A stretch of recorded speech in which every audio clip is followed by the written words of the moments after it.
I'm Suzanne Sabilla. I'm the owner of Sabilla and Associates, which is the premier leadership and employee development company.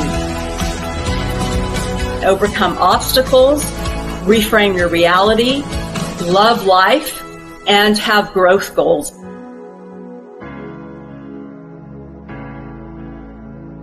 Change and shift your energy. Pivot.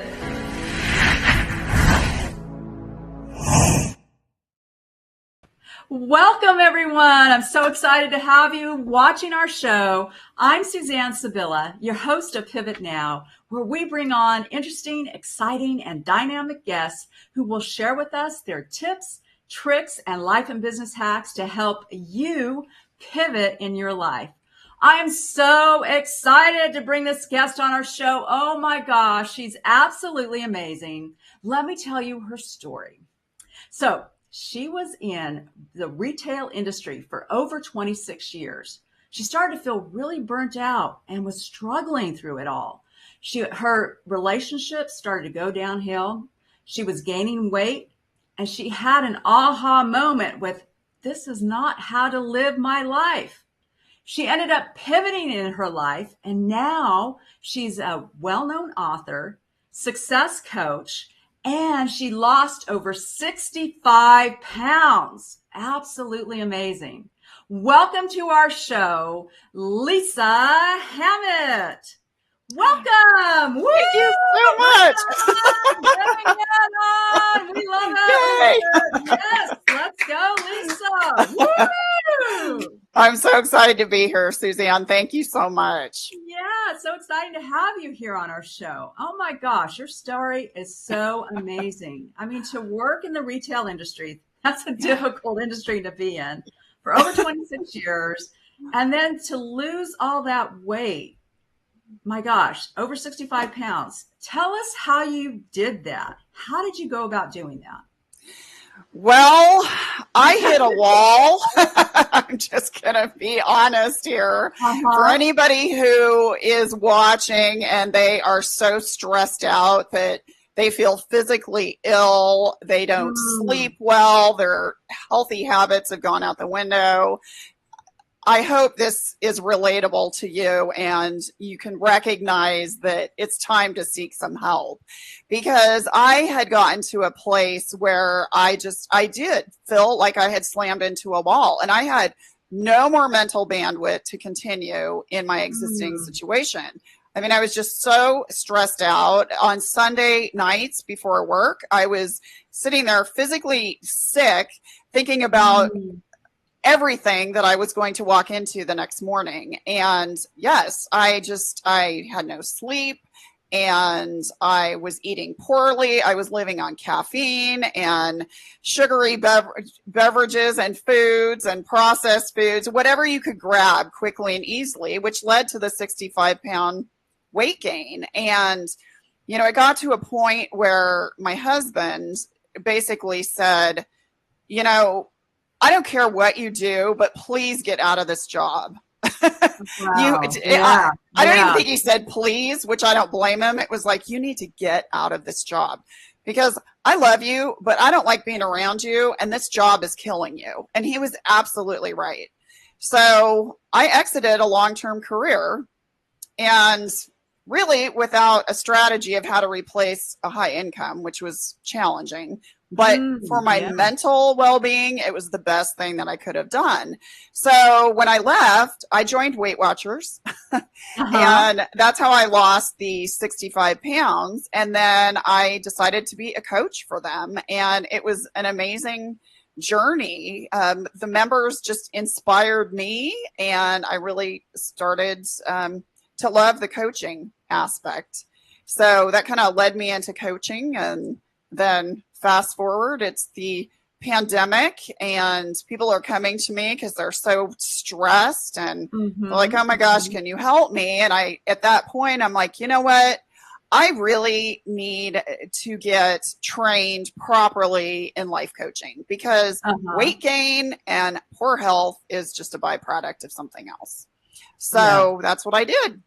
And I went through an intensive global training program and added on the life coaching. And then last year I started working with positive intelligence and am Which wrapping is up a my great program. certification. Yeah. It is. Yeah. Yes. I know I'm in you that know it program as well. well, positive intelligence, which is absolutely Yes. amazing as well. So yeah, that's incredible that you went from that like burnout to, gaining all that weight to actually losing the weight and shifting and pivoting your life. Absolutely amazing. So what kinds of tips or techniques would you give us to So our life? that's a great question. The first thing that needs to happen is if you can honestly say to yourself that if I do nothing and my life is going to just get progressively worse in the next month, 6 months, year, and the alternative could be really dire, you have to take action. And, it might be leaving a difficult career or toxic work environment. People have left marriages. Again, I'm not a proponent of saying, oh, just, throw in the towel, but, be thoughtful about it, but really assess, is this leading me to what I want in life?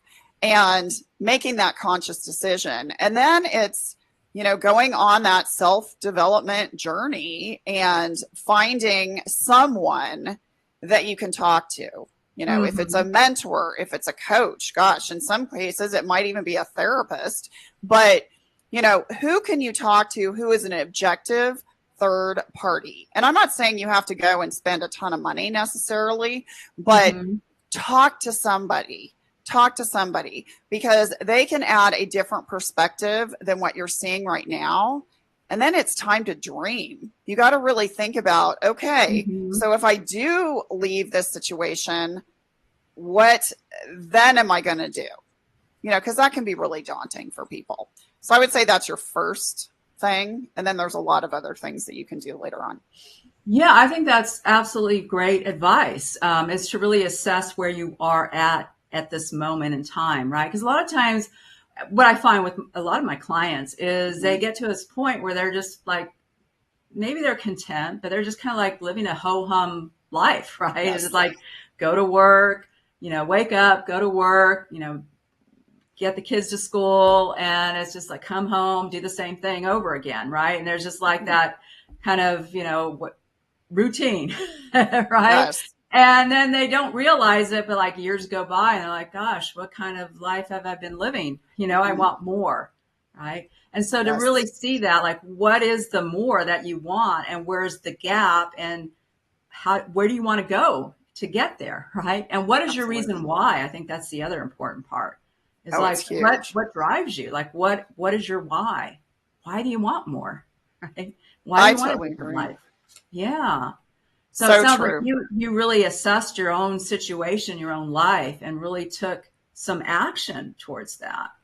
I did. And, I use a similar process with clients too. It's where you think about what are your core values. And this can be hard. People have to think on this for a little bit because, I share it's really what is most important to you in your life. And when you're kind of complacent and in a situation like you described where you're just going through the motions, or if you're in a highly toxic, stressful industry or profession or marriage, whatever, it's hard to see past that. So really taking the time, what are your core values? What is most important to you in life? Then what are you most passionate about? Because that's very important. And then what are your key strengths? And these could be like God-given talents, or they could be just skills that you have developed along the way, in your work and just in life in general. It could be even something like, are you highly organized? Are you a good listener? But it could also be, a trait or a particular skill that you have learned. And then once you really have solid answers for each of those, and you I like to put them out like on a sheet of paper, 3 different columns, values, passions, strengths, then you start to see similarities in each of the columns. And those similarities, that's the area that you need to be swimming in. So that's kind of your starting point. I love that, Lisa. I like that. Values, passions, and strengths. Mhm. Wow, that's a great tip. I love that. So you have the three columns and you write out Yes. values, passions, and strengths. So I want to know more about values. But before we talk on this, we're going to a commercial break. Hi, I'm Kelly Melissa Reinhart, host of Make Mental Health Matter. Join me on Mondays at 11 a.m. and Wednesdays at 7 p.m. Mountain Standard Time on the Achieve TV network right here on E360 TV.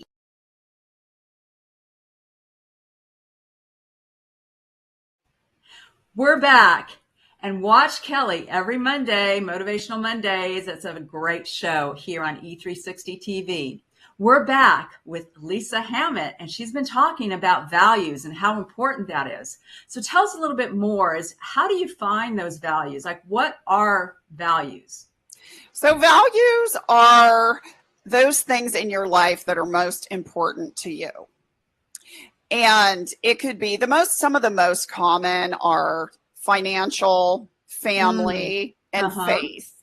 Those are like at the top of the list, but they can also be certain qualities like honesty, integrity, vulnerability. It could also be tenacity, so certain character traits. It could be art. If you're an artist, that could be a big thing. It could be analytics.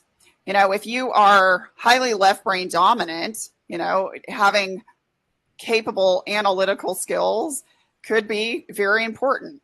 So a good place to start, because I know this can be kind of overwhelming to people. I even Googled it, but in my book, From Burnout to Best Life, I actually pulled some of the top values out there that were on the internet, and I incorporated them in my book. But if you type in values, oh my gosh, top values, you're going to get pages and pages of information. And what you're going to find, what can be kind of intimidating is, especially if you try to narrow it down to the top three, which is what I really say. You really need to have a top three, and really the top one should incorporate the other two. And sometimes that's hard to think about, but if, let's say, financial is important, okay? So financial could be success, it could be debt-free, it could be money management.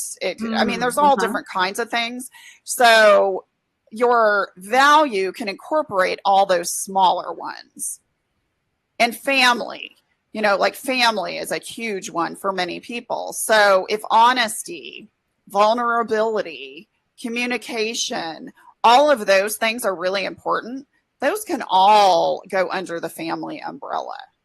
So, instead of trying to say, oh my gosh, I don't know how I can narrow 20 different, values, it's like, well, think about the things that are most important to you, and those will encompass a lot of those smaller ones. Does that make sense?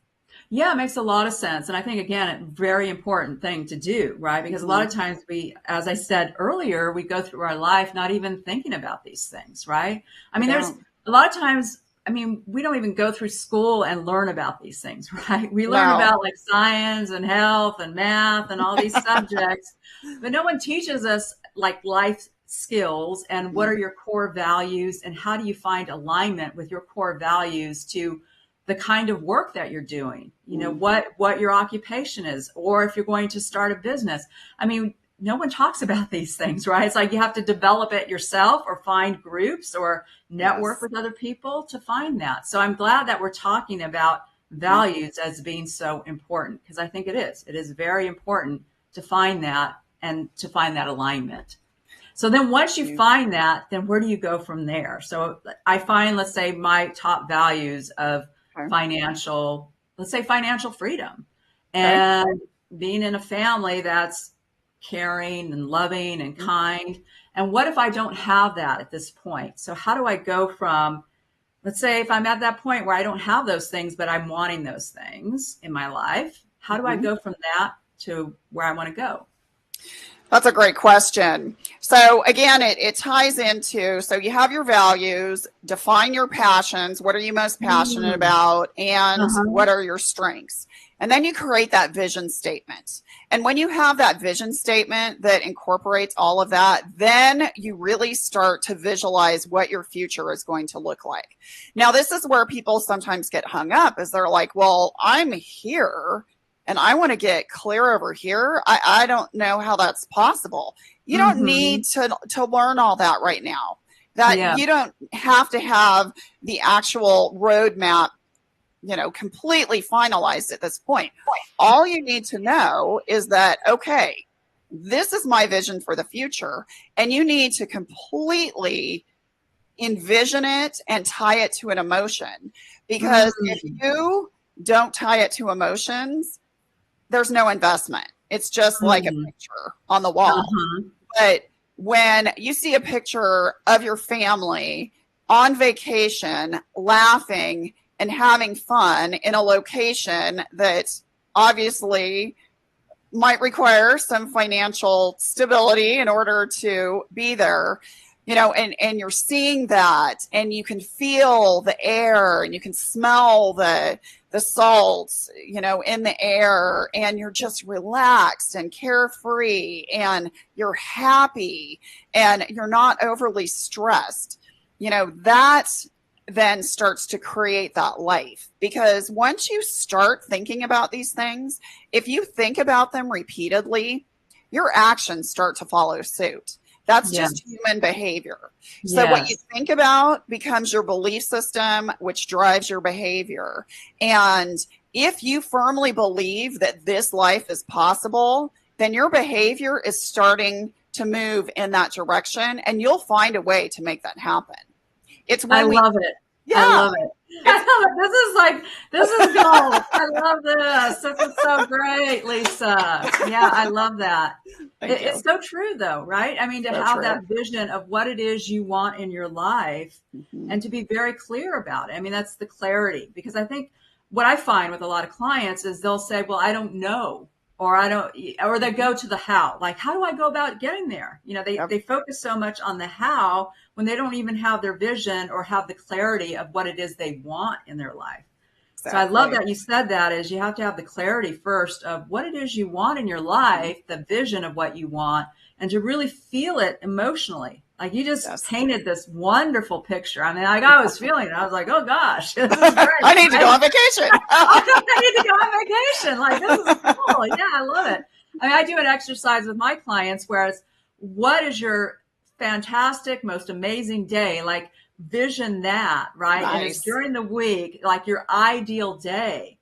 What does your ideal day look like, feel like, and envision that, right? And that can be what becomes. Absolutely. Yeah. I love that you talked about that in terms of vision is so important. Yes. And then melding all of that with regards to your values, your passion, your strengths. Yes. So again, how do you go about, so now you find their vision. Now you've got that clear vision in mind, and you say, okay, this is what I want in my life. I want that financial freedom. And I want to have that where I have that joy in my family, and that's a part of it. So how do I go about doing that? Now I've got that vision. I have my passion. What's next? So kind of aligned with that is the why that you had mentioned earlier. So, you've got your vision, but then why do you want to do that? Because it's going to be fun. No, that's not good enough. You have to keep asking yourself why, until you get to the root cause. It's like, because I want to be able to provide for my family in a way that I never had, where they can feel secure and happy and healthy, and we can live just a vibrant life. Whatever that why is, because that will continue to motivate and encourage you when challenges arise, because they will. And life's going to happen. So once you have your vision statement and you have your why, then it's time, okay, let's talk about some big goals here, and get your long-term goals. It could be 6, 12 months out, 5 years, 10 years, whatever. You can go out as far as you want, but get those big goals. And again, you don't have to know every single step at this point of how you're going to get there, but what do you want to accomplish? Because if you don't put it out there, then it's not going to happen. Because remember, what you think about repeatedly is how your behavior then follows suit. So if you're putting it out there that I'm going to be debt free in a year, and you keep saying that, then your actions are going to be, well, okay, I don't really need that after all. Or maybe I'm not going to eat out tonight. I'm going to dine in. And, oh, here's how I can maybe shave off some expenses and save some money or pay down my debt. So again, your actions are following suit. And then you evaluate it. I'm not saying that goals have to always be set in stone. Things happen, life happens, certainly. But, you have to be flexible to a point, but that's not an excuse to give up either. So, do those goals and then break those down. I think absolutely you have to break them down into monthly goals, or if it's a 10-year goal, then okay. So an annual goal, and then maybe a 6-month goal, and then break down either in quarters or in months. And then you break those down into weekly goals, and you get really focused. And it's really about, forming those habits. And we spend a lot of time on habit formation. And these are the action items or the action steps that will help you get to a goal. So like, for example, if health is one of your values, and okay, so maybe a monthly goal is to lose 5 pounds. All right, let's make it super realistic. So then each week, how do you do that? Well, maybe I'm meal prepping and I'm working out 3 days a week, for 30 minutes. And so these action steps are the steps that then help you achieve that goal. Wow. Woo! Love it, love it, love it, Lisa. That is great. I want to know more about the habit forming. And okay. After our break, we're going to take another commercial break, and we'll find out more about habit forming. Hi, this is Ken D. Foster, the host of the Voices of Courage show. Join us live on Wednesdays at 11 a.m. Pacific, where we help you see the unseeable, know the unknowable, and do the impossible on E360 TV.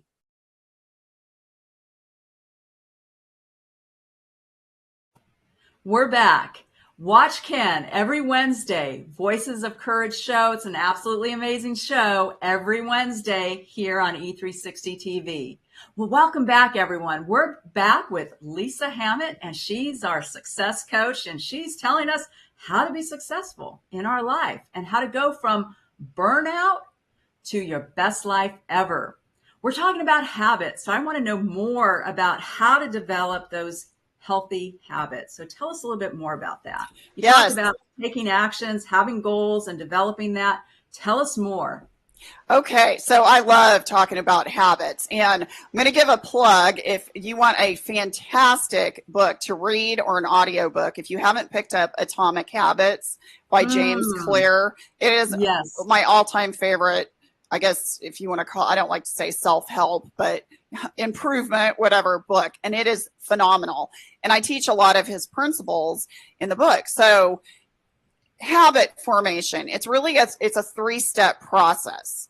So you have to think about, your behavior that you want to do. So maybe I'm going to do a really simplistic behavior here, and that's to drink more water. Okay, because we all know that for health and wellness, hydration is super important. So to drink more water and, being as specific as possible is really important. So the first step in the habit formation process is the cue, which is, think of it as like a trigger or reminder for you to do the behavior. And although it may be a simple behavior that we want to adopt, it's not always easy because it's not something we do consistently. So we have to start very, very small, almost like to say ridiculously small. But the thing is you want it to be so realistic that you achieve it, and then you can build and expand upon it and get traction. Because if you set an action item for yourself and you don't achieve it, how does that make you feel? Not too good.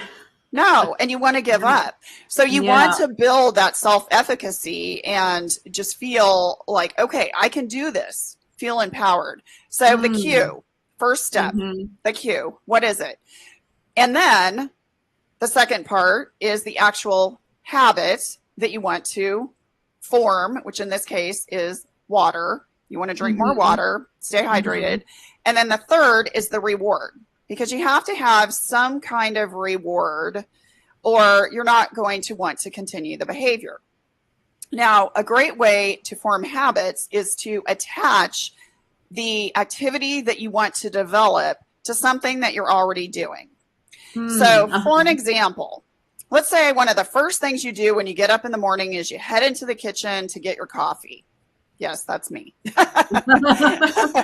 So let's say you have your coffee pot there. So a reminder to drink the water would be, I'm going to put a water bottle next to the coffee maker so that I know when I go in there to get my coffee, I see this water bottle and it's going to prompt me to drink my water. So the reason why I want to drink my water is because the reward is going to be that cup of coffee that I really want. So, okay, that's great. So you've got your reward and you just keep doing that. So oftentimes, like when we form habits, we attach it to things where we don't get that instant gratification. And you really need to have something that's going to provide you instant gratification when you're forming habits. Like, for example, activity. You know, people want to be more active. One of the reasons that they say they want to be active is to improve their health and to lose weight. Well, that's fantastic. But as we all know, you don't lose weight just immediately. And when you're being active, it can take weeks to really start to see weight loss. Now, you might be toning up, you might be having more energy, but you're not getting that right away. So when you're telling yourself that your reward is losing weight, you can lose interest pretty quickly if that weight doesn't come off as quickly as you want it to. And it most often doesn't, because that's reality. So in situations like that, it's okay, so I'm going to attach it to how I want to feel. You know, I've been feeling really tired and sluggish. So my reward is going to feel, I'm going to be so much more energized. It's actually going to relieve my stress and improve my mental clarity. So that's a great reward. And when you focus on that, then you want to repeat the behavior, because it's not something that's going to take you months and months to reach a weight loss goal. Does that make sense? Yeah, it makes a lot of sense. I love it. I mean, it's really great about the whole reinforcement of that, right? Because it's true. I mean, we're instant gratifiers, right? We want instant. True. I mean, you know, that's why we've got all these, like, social media. It's like, it's an instant thing, right? And so that's great. This is really great advice. I love this. I love this conversation. I do too. It's so fun. and so tell me a little bit more. Let's say if you're wanting to save money, tell us about that, because I find that with a lot of clients. They're like, I want to save more money, or I want to be financially free, you know, whatever that means to them, right? So how do you go about instituting this as a habit? So I think the best way to start is, okay, so you have your big goal, but then to break it down into like a smaller amount. And maybe it's, okay, I'm going to start with $100, just say $100. And so I'm going to start small. And what I'm going to do is every paycheck, I'm going to save $25 so that in a month, I'll have $100. But the reward for doing that is when I do that at the end of, you know, the month or whatever, maybe I'll treat myself to something. And I'm not saying necessarily that it has to be something financially expensive, but it could be maybe just spending some time with a friend that you haven't in a long time. And that goes back to the weekly things too. It's every time you save that money.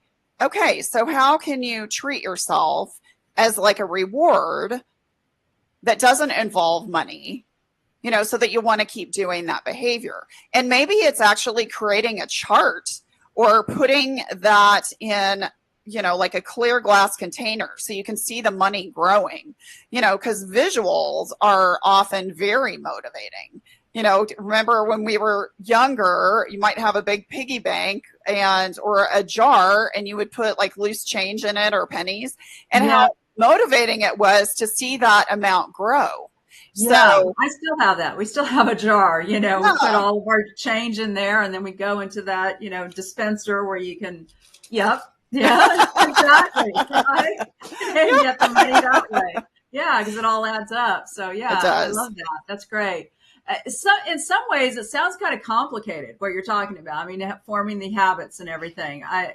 I'm wondering, is there a way to make it simpler, if you will? Because in some ways, it's like, gosh, you got you know, the goals and then how you get the habits and you take the actions. I mean, I'm wondering, is there a way to make it simple for us? Well, I think that, each step is a process. So, you got to have the time again to do your vision statement and your why and then set your goals. But once you've set your goals, it's pretty easy to think of behaviors that can help you achieve those goals. So that when it comes down to your day in, day out activities, it's like, okay, so what behaviors do I need to do that will help me get to those goals? And then we take into account that habit loop. And, so what's going to remind you to do the behavior? What is the behavior you want to do? And then what is your reward? And what makes it easier also is having an accountability partner. Yes. Because so it is really hard to motivate ourselves some days. Yeah. It's really hard. And having somebody who can be there with you and celebrate your successes, but also can lovingly, I like to say, kick you in the butt when you need it. Yeah. And who can walk alongside you and just say, okay, is this behavior really helping you get to that goal? Remember why you wanted to get to this goal, why it's so important, what your core values are, what your why is. And having that person to reinforce that will then be, okay, I might make a different choice. So having that accountability, I think is huge. And when, very huge. Yeah. And, have a coach like yourself, that's huge. Or, in some cases it might be a pastor, or it could just be a mentor at work. It could be a family member. I find in situations when it's in pertaining to like life goals, sometimes an objective third party is better. Family members are great and they can be loving and supportive, but they're not always objective. So I think it might be better to get an objective third party. Yeah, I think that's true. Like a neutral party, like you're saying, an objective point of view. Exactly. And I think it's so important to have that accountability partner or a community as well. I mean, I know for myself in business, I have a whole network of people that hold me accountable for what I want to accomplish in business. And that's just been amazing to have these high level people, right, that are holding you accountable. Yes. Like, okay, you said you wanted to do the show, like, let's see it, right? You said you wanted so many viewers, like, let's see it, right? What actions are you going to take to do that? And it's the same thing as having that accountability person, coach, if you will, to help you along the way. So I love that advice. That gets the fine dropping gold nuggets here, Lisa. Absolutely amazing. I love this. I love this conversation. It's just really great. Yeah. So any other kinds of tips or techniques, or what is again, this part of our show, we talk about the tips, the techniques, three tips, 2 techniques, and 1 action item to move us forward. And you talked a lot about the tips. You gave us gold in terms of the tips and techniques as well. So what is the 1 action item we can take right now to move our life, to pivot our life forward? Oh, gosh. Again, I think it goes back to kind of how we started this conversation, is that you have to recognize that your life will not improve if you don't take some sort of action. And what does that action look like? In my book, From Burnout to Best Life, at the end, I have reflection questions that ask you to identify pain points in your life. So I would ask you, what are those pain points in your life right now? And if you do nothing, will they expand? And what will your life look like? So really, really identify what those pain points are. And then, focus on one thing to start. I mean, you can't, we tend to overwhelm ourselves by saying, oh, I've got to do everything at once. You know, I have to. I've got to get my spending under control, and oh, I need to lose a bunch of weight, and oh, you know, my communication with my significant other is just not going well, and I need to get more organized. You know, and once you start dumping all these, I need to, I have to, you get depressed and you just feel this deep burden on top of you. And I'm not saying that those aren't goals that you can focus on or action items, but let's start again. Let's start by identifying what is the biggest pain point that needs to be addressed right now, and how can that help you get to that vision that you want for your future. So start with that. Love it. Biggest pain point right now, and how is that going to get to your vision? Like, what are you going to do right now, here and now? Take that one action and pivot your life forward. Yes. Love it. Absolute gold, Lisa. This is amazing. Oh my gosh. Thank And you. you talked about your book. So tell us a little bit more of where can we find your book?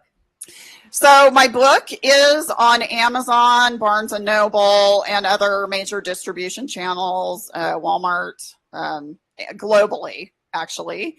And it's in paperback and it's in Kindle as well. At some point, I'm going to do an audio version, but I've got a lot of other stuff going on right now. So that's probably not going to happen. But one thing that I want to offer for anybody who does pick up my book, and again, you can just go to Amazon or Barnes & Noble, it's probably the easiest right now, is if you email me or message me, then I will send you a free downloadable workbook that pairs very well with the book, and it talks a lot about that vision statement that we've talked about, and why, and your goals. So it will be a great resource for you to help propel you from that pain point to your vision. That's great. And again, the name of your book? From Burnout to Best Life. Oh, love it. Love it. Woo! Burnout to Best Life. You go. Let's go. Let's go. And where else can we find you? How can we connect with you? So probably the easiest way to remember would be to go to my website, which you see my name here. It's lisahammett.com. That's really difficult. And you'll see on my website, you'll learn more about my book. There's actually a direct link. If you want to purchase through my website, you can do that. I'm a monthly blogger as well. So you can read my blogs. You can subscribe to that. You can actually submit your own blog post and be a guest blogger on my website. I'm also a motivational speaker, and I have a speaker page that gives excerpts of conferences that I've done, speaking engagements, has my TEDx on there as well, and samples of the different types of presentations that I do. And then it also gives a good backstory on, what happened to me. We talked a little bit about it today, but, a backstory on how did I get to burnout, and, how did I move past it? So that's a good way to go. First, if you are on social media, I'm on LinkedIn. That's my number, or I should say my platform of choice. And I post a lot of educational content on LinkedIn. I have a pretty large following. I'm also on Facebook, and I'm on Instagram and YouTube. That's something that I'm working on is expanding my YouTube outreach as well. So wow, so you're everywhere. Pretty much, yeah. Oh, and I'm on Pinterest, and That's so great. I love it. Yeah, it's so great to talk with you, Lisa, and I'm so happy that and feel so honored to have you as a guest on our show. This is absolutely amazing. Love it. And you'll find more about Lisa. You can connect with Lisa after our recording. We'll have all of her links on the recording as well. So thank you so much for being on our show. I feel so honored. And thank you for watching our show. We love having you as our audience watching our show. Every Tuesday, we have our show, Pivot Now, 10 o'clock Pacific time, 1 o'clock Eastern time. Live life abundantly. Pivot now. change and shift your energy. Pivot